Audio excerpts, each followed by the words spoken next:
En 1993, mon mari et moi sommes revenus en France après qu'il ait pris sa retraite.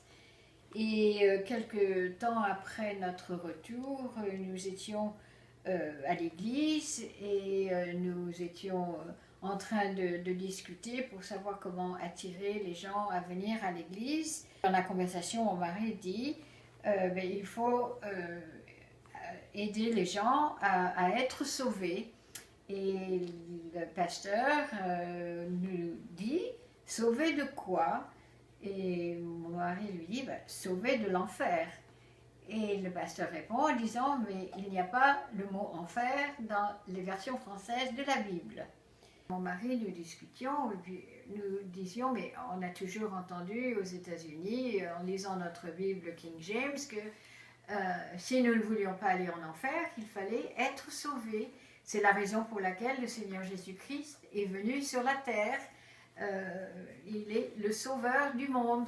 De retour à la maison, j'ai consulté les quelques Bibles que j'avais à l'époque, c'est-à-dire la version seconde 1910, la TOB et la version synodale.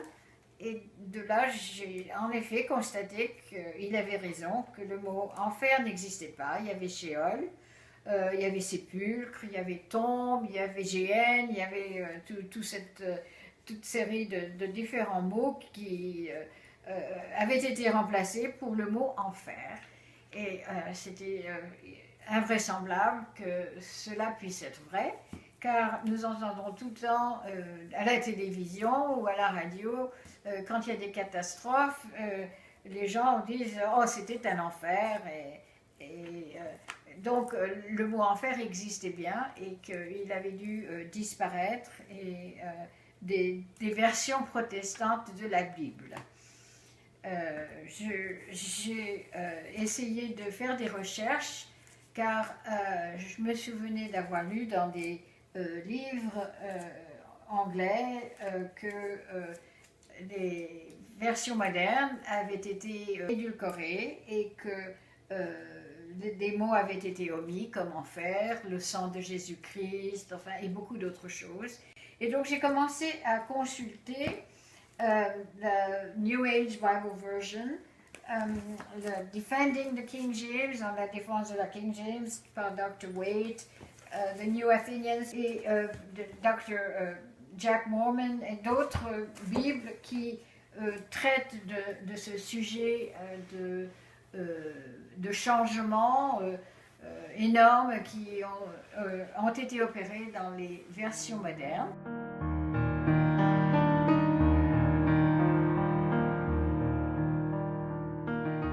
Toutes les Bibles que l'on trouve disent tous en première page, la Sainte Bible, enfin, etc. Osterwald, Second, Français courant, tout ça, disent toutes d'après les textes originaux.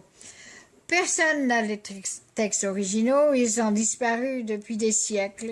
Ce que l'on a, par exemple, on vous dit aussi, nous suivons le TR, le texte reçu. Mais 99% de personnes qui lisent la Bible, je ne dis même pas chrétiens, mais de personnes qui lisent la Bible, chrétiens ou non, ne savent pas qu'il existe au moins que 7 TR, textes reçus, et la Bible King James est basée sur le texte d'Érasme, alors que les autres Bibles sont basées sur d'autres textes de Théodore de Bèze ou autres, et plus particulièrement les nouvelles versions sont basées sur le texte de Scrivener, qui était un ami, un proche ami de Westcott Hort, et donc on ne peut pas se baser sur ce texte-là. Il a été édulcoré, changé, etc. Donc c'est la raison primordiale pour laquelle nous trouvons des différences entre les diverses Bibles. Et c'est pour ça que si l'on veut vraiment avoir une Bible basée sur les textes, disons, originaux, la Bible de King James, 1611, Il y a eu quelques erreurs de frappe et autres, donc elle a été révisée 7 fois, mais ce n'était que des petites erreurs, ce n'est pas des versets entiers ou même des mots qui avaient été changés. Donc on peut dire que depuis 1611, cette Bible n'a jamais changé, alors que toutes les autres Bibles ont été révisées après révision après révision. Et on sait que les traducteurs de la Bible King James se sont basés aussi sur des Bibles qui dataient même du IIIe siècle, où ils ont fait des découvertes qui, d'après Fox, son livre, dit que même le livre de Matthieu, par exemple, était écrit en hébreu. Et donc, les textes originaux dont se vantent toutes ces traductions n'existent plus d'abord, et c'est une erreur de dire que c'est basé sur des textes originaux. Toute cette Bible de King James de 1611 est une Bible qui a été avant, je n'ai pas les documents ici, mais il y avait la Bible Coverdale, il y avait plusieurs Bibles qui étaient avant, dont se sont servis les traducteurs et ont révisé plus ou moins ces Bibles pour les adapter à ce moment-là, la langue finalement devenue une langue populaire à ce moment-là. Et le roi avait demandé est-ce que cette Bible puisse être entre les mains de toutes les personnes. Et c'est pour ça que cette Bible avait été imprimée. Et pendant des siècles, elle a été la Bible la plus connue dans le monde, qui a aidé tous les réveils, aussi bien en Angleterre, mais surtout aux États-Unis, qui nous ont donné des missionnaires comme Livingstone, qui était en Afrique, et les autres qui ont été en Chine, et tous les mouvements missionnaires étaient basés sur cette Bible qui a permis justement à un grand nombre de nations d'être christianisées et de une Bible sur laquelle ils pouvaient compter.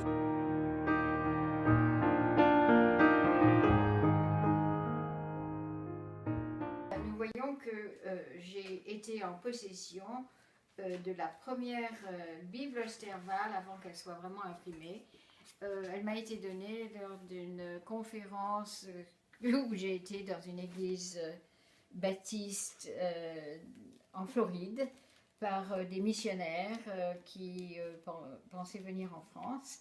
Et je n'avais jamais entendu parler de la Bible Osterval étant imprimée, et je n'avais non plus jamais entendu parler de la Bible Martin. Et c'est eux qui m'ont donné donc ces nouvelles Bibles. Et c'était donc Baring Precious Seed avait donné à ce missionnaire cet exemplaire et qui était donné aux différentes personnes pour leur demander leur avis sur cette Bible, si vraiment elle correspondait à la King James anglaise. Et c'est comme ça qu'ils me l'ont donnée. Et tout de suite, je me suis mise à la lire et j'étais tellement contente de savoir qu'il y avait une Bible King James en français. Mais je me suis rendu compte dès les premières pages que ce n'était pas le cas et j'ai commencé à faire des révisions, etc. Et jusqu'à ce que l'année d'après, j'aille chercher donc les premières Bibles Osterval qui venaient d'être imprimées en Ohio pour les emporter en France et les faire parvenir au pasteur Bogman. Et donc voilà le commencement de l'histoire.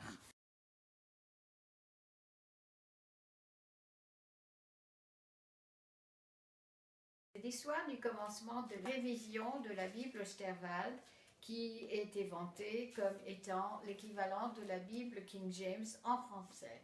Donc je me suis servi de cela d'abord et ensuite de la Bible 1992.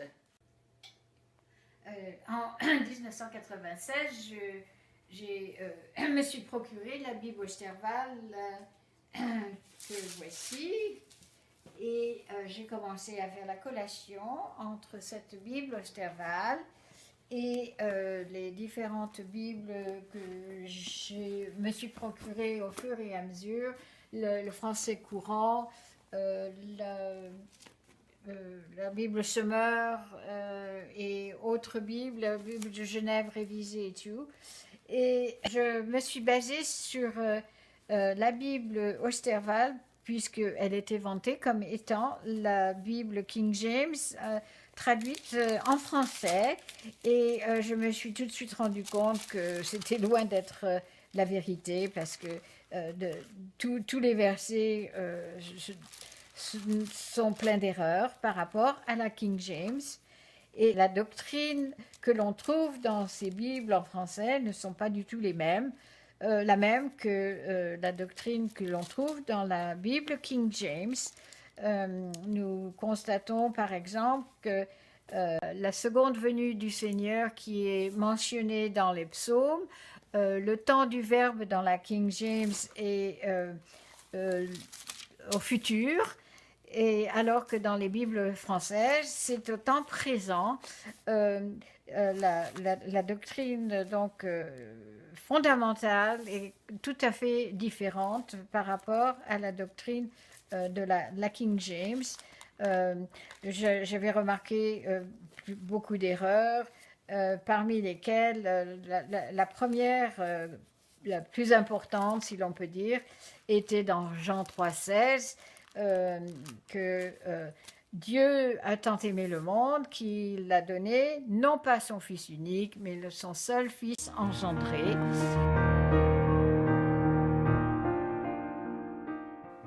Bon, il y a bien d'autres endroits comme cela qui avaient besoin d'être corrigés. Et en 2011, je me suis rendu compte que j'avais fait une erreur en nommant la traduction Bible King James française, car en réalité c'était la révision correction de l'Osterwald. Et donc j'ai décidé de refaire complètement cette traduction et de faire mot à mot, verset par verset, d'après la Bible King James, faire une transposition, si l'on peut dire, de l'anglais en français. J'ai pris la méthode dynamique, qui est la meilleure méthode pour traduire, et j'ai commencé à faire à refaire cette traduction en essayant au mieux de reproduire les mots exacts de la King James en français. J'ai essayé de ne pas répéter les mêmes mots comme on fait les traducteurs français, et j'ai voulu pouvoir faire ce que l'on appelle en anglais le scripture by scripture, c'est-à-dire de pouvoir vérifier l'écriture par l'écriture, c'est-à-dire quand au bout d'un certain nombre d'années, les gens connaissent la Bible, ils peuvent se référer aux divers versets qui se trouvent dans la Bible pour pouvoir comparer et se repérer et pouvoir mieux comprendre la Bible telle qu'elle nous est donnée.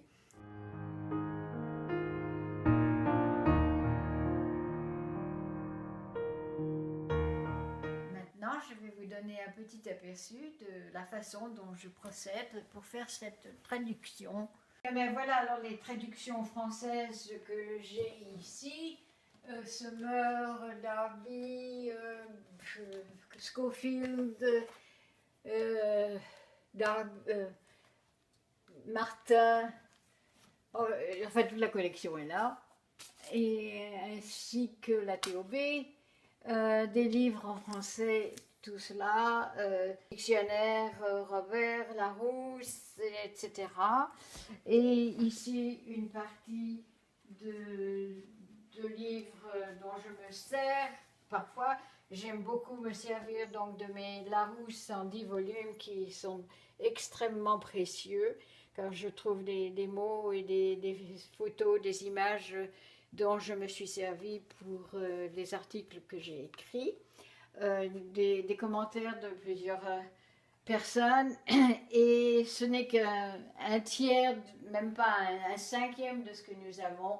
Mon mari a plein de rangées de commentaires dans son bureau à lui aussi. Donc nous sommes remplis que de livres à référence biblique, pour ainsi dire.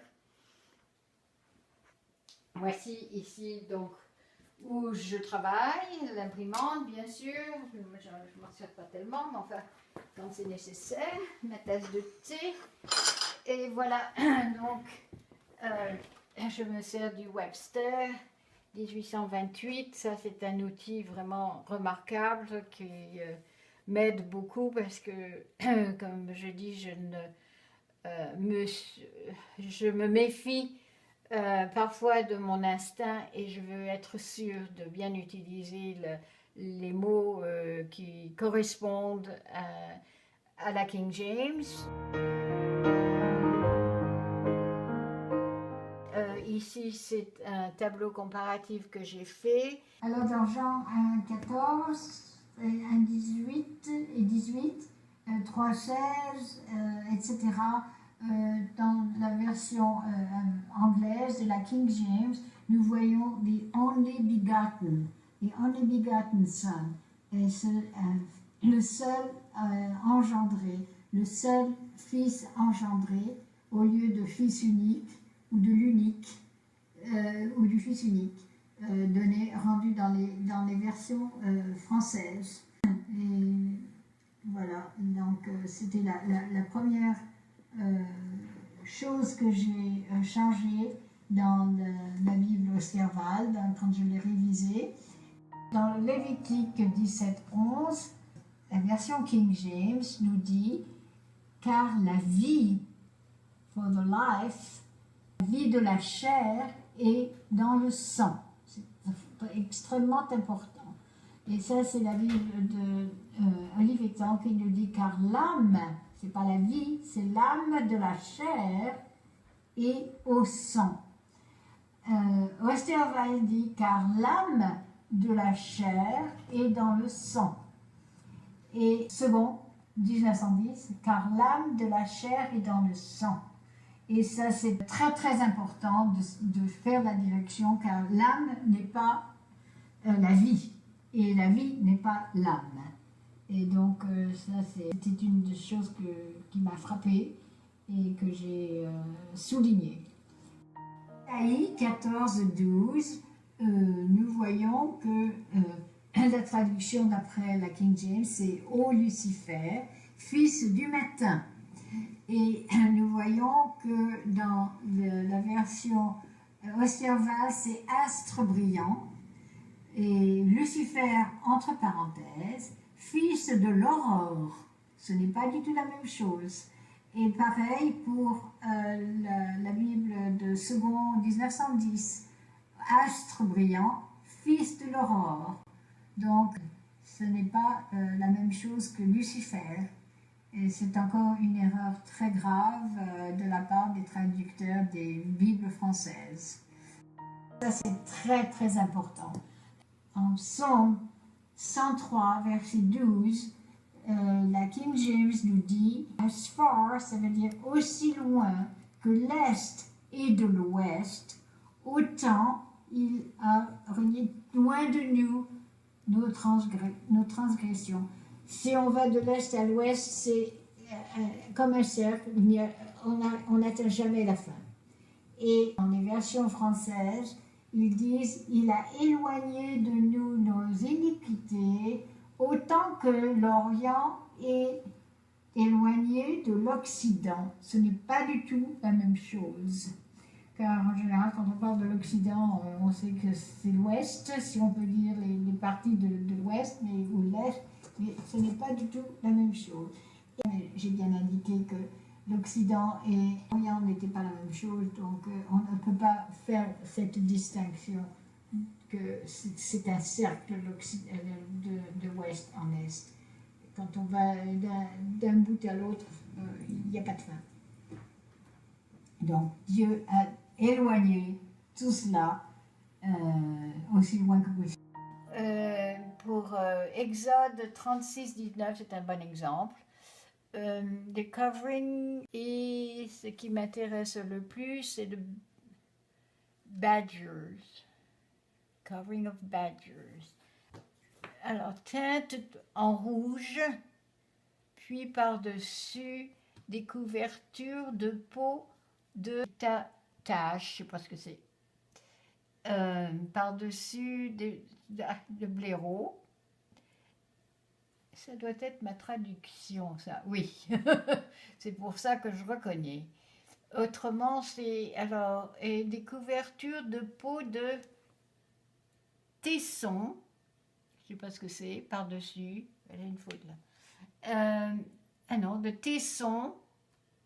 Des couvertures de peau de tesson. De hyacinthe. Des couvertures de cuir. De dauphin. Enfin bon, il y a toute la smala est indiquée et ils sont toutes différentes et aucune ne correspond à un autre dauphin là, au dauphin. Si on cherche badgers, on sait ce que c'est en anglais, donc c'est ce que j'ai mis, des peaux de blaireau. Et tout est comme ça. C'est un mammifère et donc je suis allée dans mon fameux Larousse d'Ivolu. Voici donc blaireau et cela nous indique où on peut trouver ce mammifère et à quoi on se sert de sa peau. Et nous avons même la photo, enfin la photo, oui, d'un blaireau. Et, donc j'étais toute contente de savoir que j'avais bien traduit. Alors que j'ai remarqué que toutes les autres traductions étaient complètement fausses et ça ne peut pas être un dauphin et choses comme cela. Donc c'est un exemple parmi des centaines et des centaines. Et je passe beaucoup de temps justement à essayer de transposer au plus proche cet anglais en français. Et que l'on peut faire, mais cela prend du temps, c'est minutieux. Et donc voilà des exemples les uns après les autres que nous trouverons.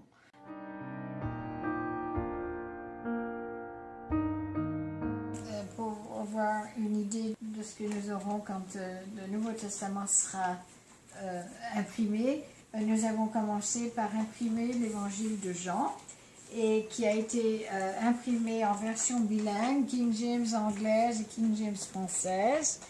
Et ces exemplaires ont été envoyés gratuitement à Haïti, dans certains pays d'Afrique, au Canada, et des missionnaires américains qui partaient pour la France et l'Afrique.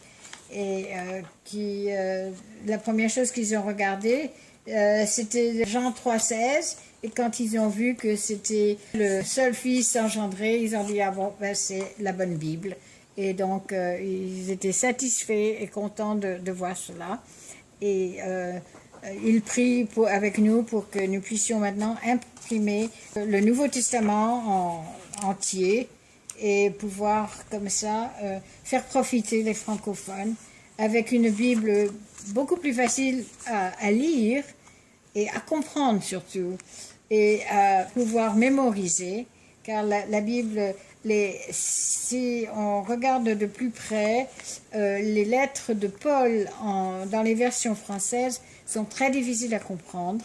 Un jour, en études bibliques, en France, quand nous étions en études bibliques, une amie très chère, une sœur, ne comprenait pas un certain passage de Paul, je ne me souviens plus, c'était dans Romains, et mon mari dit attends, dis-moi lequel. Il a pris sa Bible, la King James à ce moment-là, et il lui dit oh mais tiens, c'est très facile, voici ce que ça dit. Elle a dit ah, c'est pas possible, maintenant je comprends. Et c'est la raison pour laquelle, quand j'ai entendu ça et tout, cela m'a invité à continuer mon travail qui était moins un brouillon, mais qui devenait de plus en plus la révision de l'Osterwald, jusqu'à ce que, il y a 3 ans, j'ai décidé que je ne pouvais pas appeler cela la King James française, puisque c'était la révision de l'Osterwald, et donc je me suis mise à faire la révision de la King James anglaise, mot par mot, verset par verset, et voilà un avant-goût de ce que sera ce Nouveau Testament que nous allons commencer à imprimer et pouvoir distribuer aux Haïtiens et aux Africains et pouvoir l'avoir sur le marché, si on peut dire, pour ceux qui le désirent et aider à payer pour imprimer ce Nouveau Testament. Nous nous réjouissons de cette possibilité et nous remercions le Seigneur de nous avoir envoyé des fonds pour commencer et nous demandons à ceux qui le peuvent de nous aider à récolter d'autres fonds pour pouvoir faire ce travail et l'imprimer. Je ne gagne rien là-dessus, bien au contraire, c'est surtout des prières qu'il nous faut et voilà le résultat de toutes ces années, 25 ans presque. En 2006, j'ai eu la surprise de recevoir des mails d'amis qui m'ont dit que une certaine personne au Canada avait traduit la King James française et ils savaient très bien que ce n'était pas cette personne qui l'avait faite puisque ils étaient en contact permanent avec moi et j'ai été un petit peu choquée de voir que des gens qui se disent chrétiens, et depuis il y en a eu d'autres qui ont plagié cette traduction en disant qu'ils en étaient l'auteur, alors que ce n'était pas vrai. J'ai commencé donc cela en 1993 et tout d'un coup, spontanément, on a trouvé sur Internet cette version en disant que c'était eux qui l'avaient traduite, mais en regardant de plus près, j'avais remarqué que les 16 livres que je n'avais pas encore mis sur Internet, qui n'étaient à l'époque qu'un brouillon, avaient été pris mot à mot de la Bible Osterwald. On avait simplement changé, comme moi j'avais changé, au lieu de mettre l'Éternel, on avait rajouté le Seigneur, mais le reste était exactement la version Osterwald, alors qu'elle aussi est copyrighted, et n'avait pas demandé la permission non plus. De même, une certaine personne a fait un audio de la version King James française que l'on peut lire sur Internet et sans demander la permission ni rien, se disant l'auteur de cette version. Donc c'est intéressant de voir que ce sont des hommes qui ont plagié ce travail fait par une femme.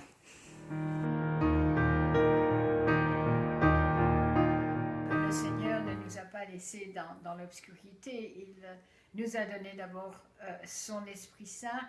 Lorsque nous naissons de nouveau, l'Esprit Saint vient en nous et nous guide, nous dirige et nous aide à comprendre mieux l'Écriture en lisant constamment la parole de Dieu, en la mémorisant, et on arrive d'après le contexte, à trouver la signification des mots qui sont dans la King James. Il est très intéressant de noter qu'il y a un dictionnaire qui est déjà dans cette Bible qui décrit les mots qui sont, si on peut dire, on voit une répétition dans des versets ou dans les versets suivants qui donnent exactement la signification des mots qui se trouvent dans la Bible.